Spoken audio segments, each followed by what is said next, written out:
Every year ఇదే మంత్లో October 8న మన రామ్మోహన్ బర్త్డే మేము గ్రాండ్గా చేసేవాళ్ళం విదలూరులో.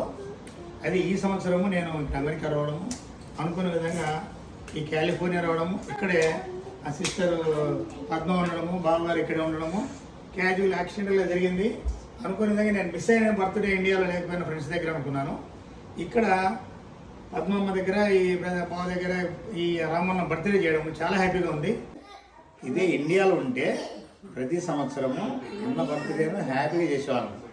ఇక్కడ ఈరోజు మా సిస్టర్ కొడుకు కోడలు అందరం కలిసి, నా కూతురు, నా అల్లుడు, నా పిల్లలు, మా అబ్బాయి అందరం కలిసి రామ్మోహన్ బర్త్డే చేయడం నేను అదృష్టం భావిస్తున్నాను. ఎందుకంటే ఈ అవకాశం మళ్ళీ రేపు వస్తే నాకు తెలియదు. ఇండియాలో మిస్ అయినా కూడా అన్న ఆత్మతో మాతో కలిపింది, మాతో మాట్లాడుతుంది అనుకుంటున్నాను. ఇప్పుడు నేను ఫీల్ అవుతున్నా అన్న ఇక్కడ ఉన్నాడేమని చెప్పేసి. ఎందుకంటే చెల్లెలు ఇక్కడ ఉంది, బావగారు ఇక్కడ ఉన్నాడు, మా మిస్సెస్ అందరం. ఇది చాలా అద్భుతంగా అనిపిస్తుంది నాకు. రామ్మోహన్ ఎందుకు అందులో ఎందైనా గలడు.